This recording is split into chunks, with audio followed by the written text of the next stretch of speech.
The classroom was silent, but not the normal kind of silence. 30 students were watching the board, while their math instructor, Mr. Halvers, slowly walked between the two desks with his hands behind his back.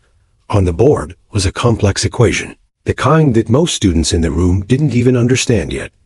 Mr. Halvers stopped near the front row and looked at one boy. "Daniel," he said calmly, "come to the board and solve it." Daniel froze for a moment. Everyone in class knew Daniel. He was quiet, skinny, and always sitting near the window, writing strange numbers in his notebook that didn't look like normal math. Some students whispered that he was weird. Others said he probably copied answers from the internet. Daniel slowly stood up and walked toward the board. Behind him, waiting for the moment he would mess up. Mr. Halvers handed him the marker. "Go ahead," the teacher said. "Show us how you solve this." Daniel looked at the equation. It was long. Several steps. Complicated symbols. But Daniel didn't hesitate. He started writing. The classroom grew quieter with every number he placed on the board. First step. Second step. Third step. And something strange happened. Daniel suddenly wrote a number. He skipped a step. Even Mr. Halvers frowned. Daniel kept writing calmly. He finished and stepped back. The final answer was sitting on the board. Mr. Halvers stared at it for a moment. And he laughed. Not a small laugh. A loud one? "Well, that's impressive confidence," the teacher said, shaking his head. But completely wrong. The class erupted into quiet laughter. Daniel stood there silently. Mr. Halvers picked up the marker and pointed at the middle of the equation. "You made a mistake here," he said. "This step is impossible. You ignored the rule of sequence." He circled the number Daniel had written earlier. This is what happens when someone tries to look smart without understanding the basics. More laughter spread across the room. Daniel didn't react. He simply looked at the board. Then he calmly said something that made the entire room pause. "You didn't read the next page." The class went quiet. Mr. Halvers frowned. "What next page?" he asked. Daniel pointed toward the textbook on the teacher's desk. "The updated version," he said quietly. "Page 214. Mr. Halvers walked to the desk, slightly annoyed, and flipped through the textbook. The class waited. A few students still chuckled under their breath. Then suddenly, Mr. Halvers stopped turning the pages. His face slowly changed. The small, confident smile disappeared. His eyes scanned the page again. Then again. The room grew tense. Finally, he slowly walked back to the board. No one laughed now. Mr. Halvers looked at the equation Daniel had written. And he looked at Daniel. "How do you know this formula?" he said. Mr. Halvers narrowed his eyes. "What do you mean?" Daniel glanced toward the classroom window. Outside, the sky was turning dark, even though it was still early afternoon. Then he said something that made several students feel a strange chill. Learned it from someone who doesn't live on this planet. The class burst into laughter again. But Mr. Halvers didn't laugh, because the formula on page 214 had only been discovered 3 weeks ago by a team of scientists, and it had not yet been taught in any school. Not anywhere in the world. Mr. Halvers slowly looked back at Daniel. "Daniel," he said carefully, "who exactly taught you that equation?" Daniel didn't answer right away. He just looked at the sky again. Then he whispered something so quietly that only the front row heard it. They said humans would figure it out soon. A long silence filled the classroom. Then Daniel added one more sentence. But they were wrong. And at that exact moment, every phone in the classroom suddenly lost signal. Asterisk for a moment, no one in the classroom moved. The silence after Daniel's words felt strange, like the air itself had become heavier. A few students laughed nervously, trying to shake off the weird feeling. "Okay, that's enough," Mr. Halvers finally said, forcing a small smile. "Very funny, Daniel. Aliens teaching you math, right?" Some students laughed again, but Daniel didn't laugh. He was still staring at the window. Outside, the sky had turned an unusual shade of gray. It looked like a storm was coming, yet there were no clouds moving. "We'll continue the lesson." Daniel quietly walked back to his seat near the window. But before Mr. Halvers could continue teaching, one of the students in the back raised his hand. Sir? Soon. The entire classroom was murmuring. No signal. No internet. My phone just froze. Mr. Halvers sighed. It's probably a network issue. He noticed something strange. The screen had gone completely black. He tapped it. Nothing happened. He tried turning. The classroom lights flickered.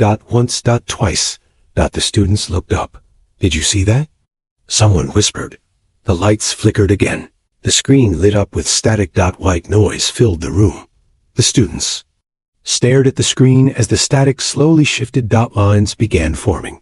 Symbols appeared. They didn't look like letters from any language the students recognized. But Daniel did. He slowly stood up from his seat. Mr. Halvers noticed. Daniel. Sit down, he said. A little uneasy now. But Daniel didn't move. His eyes were fixed on the screen. The strange symbols kept appearing. Some kind of glitch?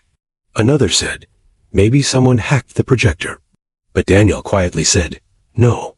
The room turned toward him. They're trying again. He murmured. Mr. Halvers felt a chill run down his spine. What do you mean they? He asked. Daniel stepped closer to the front of the classroom. The strange symbols suddenly stopped moving. Then, something even stranger happened. The symbols rearranged themselves. They formed numbers. A long mathematical sequence appeared on the screen. Mr. Halvers stared at it. His eyes widened. It was the same formula Daniel had written earlier. But now it continued far beyond what Daniel had solved on the board. Step after step. More equations. More calculations. Mr. Halvers whispered. This is impossible. One of the smartest students in class spoke quietly. Sir, this math is way beyond our level. Mr. Halvers nodded slowly. Yes, it is. But Daniel wasn't surprised. He was reading the equations, like someone reading a familiar story. Then he spoke again. They're correcting something. Mr. Halvers looked at him. Correcting what? Daniel pointed at the screen. This part. He said. The equation shifted again. The last numbers changed. Then suddenly the projector went dark. Classroom lights flickered once more and returned to normal. Everything became silent. The phones on the desks suddenly turned back on. Signal returned. Students looked around in confusion. What just happened? Did anyone record that? But Daniel's face had turned pale. Mr. Halvers noticed immediately. What is it? He asked. Daniel looked back at the window again. This time his voice was not calm. It was worried. They made a mistake. Mr. Halvers frowned. What mistake? Daniel swallowed slowly. The equation we solved, he said. It wasn't just math. The room felt colder somehow. Mr. Halvers stepped closer. Then what was it? Daniel looked at the teacher with serious eyes. It was a trajectory. Mr. Halvers blinked. A trajectory for what? Daniel hesitated. Then he said something that made the entire class go silent again. For something that's already on its way to Earth. The classroom fell completely silent after Daniel's words. No one laughed this time. Even the students who usually joked around were staring at him, unsure if he was serious or just trying to scare everyone. Mr. Halvers crossed his arms and tried to stay calm, but inside he felt a growing tension. A trajectory? He repeated. Daniel, math problems do not control objects in space. Daniel slowly shook his head. It's not controlling it, he said quietly. It's predicting it. Some students exchanged confused looks. One girl whispered, predicting what? Daniel turned back toward the projector screen, even though it was now blank. They sent the calculation because something changed, he said. Mr. Halvers stepped closer. Who sent it? He asked again, his voice sharper now. Daniel hesitated. Then he said the same thing he had said earlier. They did. Here we go again, aliens. But Daniel ignored the comment. They first contacted me 3 months ago. Daniel pointed toward the sky outside the window. At first it was just signals. Patterns in numbers. I thought it was random. But then the numbers started repeating. One student laughed nervously. Signals from space? Seriously? But Daniel kept speaking. They showed me mathematical sequences that don't exist in human textbooks yet. Advanced patterns. Equations that describe movement through space. Mr. Halvers stared at him carefully. Daniel, do you realize how unbelievable this sounds? Daniel nodded. Yes, but it's true. The teacher sighed and rubbed his forehead. Even if I pretend this story is real, he said, why would aliens teach a 14-year-old boy math? Daniel looked at the board where the equation was still written. They said humans learn faster when the idea comes from another human. The class grew quiet again. They can't just appear here, Daniel continued. So they guide someone instead. A girl near the front whispered, Guide you? Daniel nodded slowly. They said Earth is close to discovering something important. Something about how space works. Updating. Mr. Halvers asked. Daniel looked at him. The object coming toward Earth. A few students shifted uncomfortably in their seats. One boy muttered, This is like a sci-fi movie. But Daniel didn't look like he was joking. Mr. Halvers walked to the board and pointed at the equation again. So you're telling me, he said slowly, this math predicts the movement of something traveling through space? Daniel nodded. Yes. And the symbols that appeared earlier. They corrected your calculation? He began checking Daniel's work more carefully. Step by step. Each line. Each number. His eyes moved faster, then slower. Something about the equation was disturbing him, because Daniel's solution wasn't random. It was extremely precise. Mr. Halvers whispered to himself. Velocity, gravitational shift, orbital decay. Describe movement. It describes something slowing down, something entering an atmosphere. Mr. Halvers slowly turned toward Daniel. This calculation, he said carefully, ends here. He pointed to the final number. What happens at this point? The strange gray sky still hadn't changed, and Daniel spoke. That's the arrival point. Of what exactly? A meteor. Daniel shook his head. No. The teacher's voice grew tight. Then what? Daniel's answer came softly. A ship. The class burst into confused chatter. A spaceship? You're kidding. This guy is crazy. Mr. Halvers stared at him. And where exactly is this ship supposed to arrive? Daniel slowly raised his hand. Then he pointed outside the window, not toward the sky, but toward the city beyond the school, right at the center of town. And then he said the one thing that made Mr. Halvers feel a deep chill in his chest. It's going to land today. A spaceship landing today? In our town? Several students started laughing again, but their laughter sounded nervous now. The strange projector message, the sudden signal loss. The room slowly settled. He turned toward Daniel again, trying to keep his voice steady. Daniel, even if we imagine this is some kind of advanced satellite or experimental craft. Daniel didn't argue. Instead, he walked back to the board. He picked up the marker. Sir, he said quietly, look at the last line of the equation again. The final number. And he added 3 more small symbols underneath it. Mr. Halvers frowned immediately. Wait. That changes the entire calculation. Daniel nodded. Yes. The teacher quickly began recalculating the equation in his head. Velocity, angle, atmospheric entry. Suddenly his eyes widened. This isn't an arrival coordinate, he whispered. Daniel slowly shook his head. No. The classroom was completely. Then at Daniel. If this is correct, he said slowly, the object doesn't land. Daniel's voice was quiet. No, it doesn't. A cold feeling spread through the room. Mr. Halvers swallowed. Then what happens? Daniel pointed to the number again. That's not an arrival point, he said. It's an impact point. Several students gasped. You mean, like a meteor? Someone asked. Daniel hesitated. Then he said something even worse. No. Mr. Halvers felt his stomach tighten. What do you mean no? Daniel looked at him. It's not natural. The teacher blinked. What? The room felt colder. Why? Mr. Halvers asked. Daniel looked toward the sky again. They think it was pushed. The class went silent. Pushed by what? He walked to the window and looked outside. Then he said something that made everyone freeze. They think someone launched it. Mr. Halvers stared at him. You're saying someone Fired something at Earth? Daniel nodded slowly. Yes. The teacher felt a chill run through his entire body. That's impossible, he said quietly. Daniel turned back toward the board.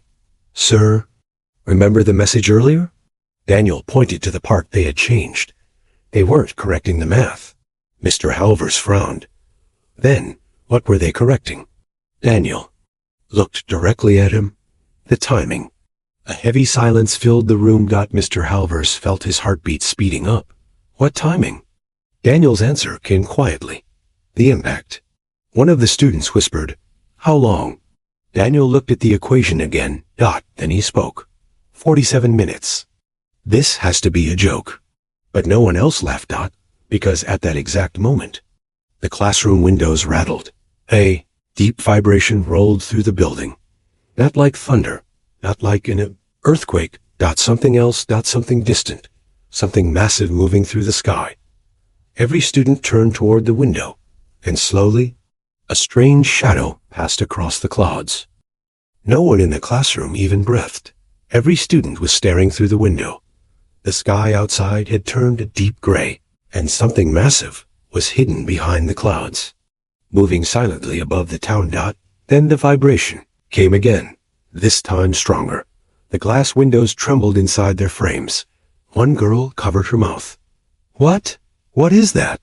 Mr. Halvers felt his throat go dry. He looked at Daniel. Daniel wasn't surprised anymore.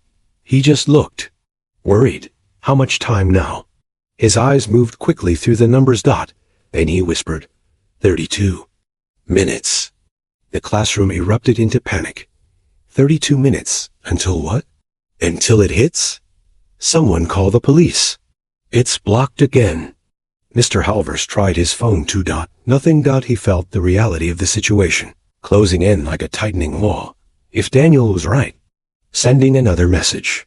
The projector flickered to life again without anyone touching it. White static filled the wall. Then the strange symbols returned. This time they moved faster. Much faster. Numbers. Coordinates. More equations. Mr. Halvers stepped closer to the screen, his mind racing. These calculations. They're adjusting the trajectory again, he murmured. Daniel nodded. They're trying to stop it. The room became silent again. You mean the aliens? A student asked. Yes, Daniel said. They're trying to redirect the object before it reaches Earth, he said. Daniel stepped forward. They need a final variable. Mr. Halvers frowned. What variable? Daniel slowly pointed toward the board, the equation he had solved earlier. They need the correct human calculation. The teacher blinked. You mean yours? Daniel nodded. They said human intuition matters in this equation. Mr. Halvers suddenly understood. That's why they contacted you.